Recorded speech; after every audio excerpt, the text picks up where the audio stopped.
Dear friends of nature, as previous speakers have said, here in Lofoten, one of nature's great miracles takes place. The world's largest cod stock spans here in these particularly favorable conditions. And for centuries, this particular cod stock has given Norway its most important livelihood. Our dependence on cod is well described by one of our national poets, Peter Dass. And to give you a little bit more of the Norwegian setting, I will read it in Norwegian. Og skulle du, Herre, forkorte din hånd og stenge skreitorsken og fisken fra land, da lagde vi hastlig øde.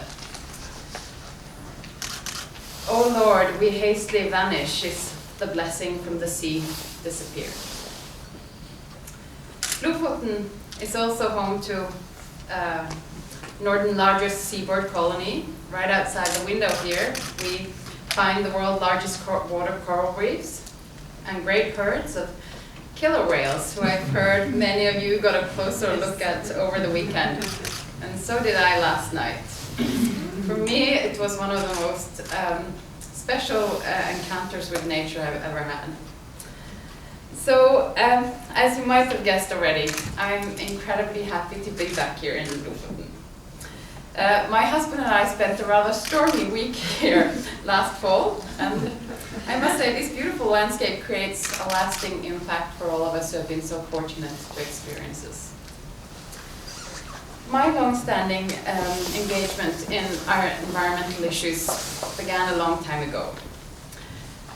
When I grew up on the south coast of Norway, we spent the summers in my uncle's small boat, roaming small islands for things we could play with. We found plastic cans, old fish nets, ropes, and all sorts of exciting treasures.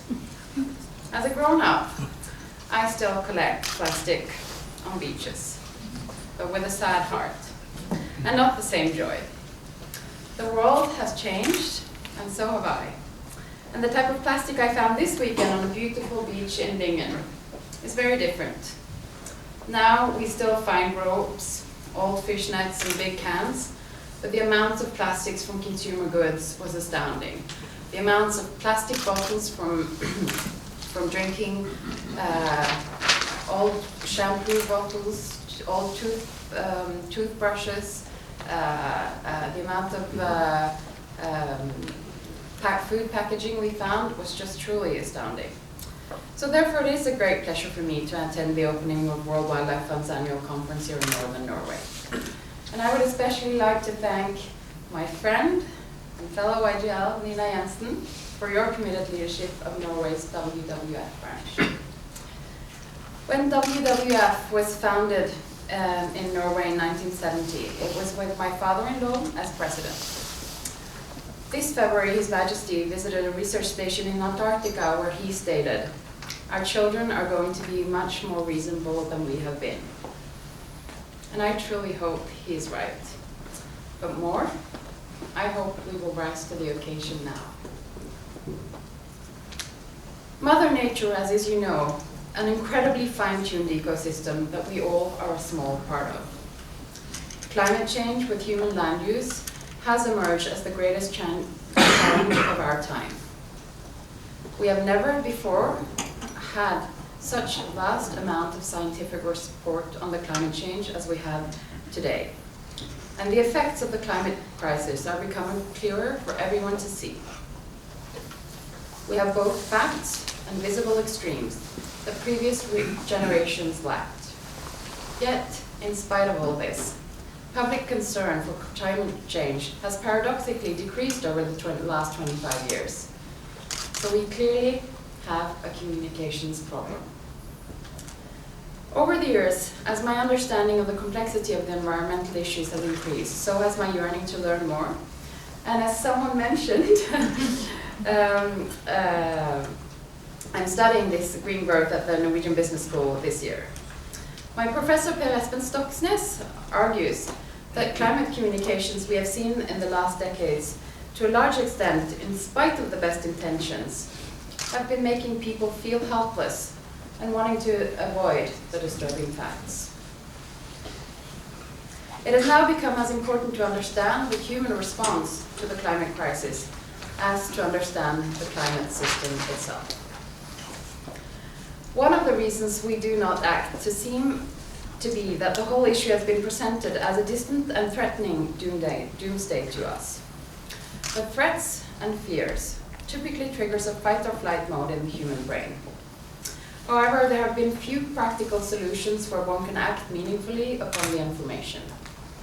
The consequence is that many, including myself, end up with avoiding the topic, with dissonance and denial instead. Therefore, I believe we need a whole new narrative on green issues. We need to emphasize green choices people can make in their everyday life and make it more simple, more meaningful, and more fun. Rather than more doom, we also need stories and visions of the society and the world we deeply want to sustain. We need to remember the experience of nature that each and every one of us treasure in the places where we live. And most importantly, create a grounded hope that we can and will choose to be a part of the long-term solution and no longer a part of the problem. Let us start to view the necessary green transition more through the lenses of opportunity and health.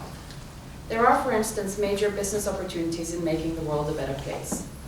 In WWF, you've taken this seriously and already put your opportunity lenses on, with the One Planet Business Group, as well as the 3% Solution Project, where you, in cooperation with the private sector, address environmental challenges related to companies' core business.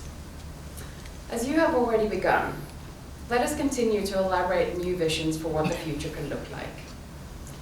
What scenarios can we see for a green economy here up north? How can northern Norway leverage from ecotourism, sustainable cod, seagrass, and renewable energy? Northern Norway holds an enormous potential for both better societies and a smarter economy that does not ruin this amazing nature.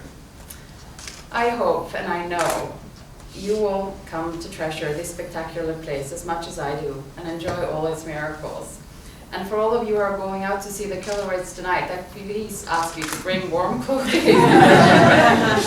I really wish you all the best for the conference and for your very important job in caring for the ecosystems here and elsewhere.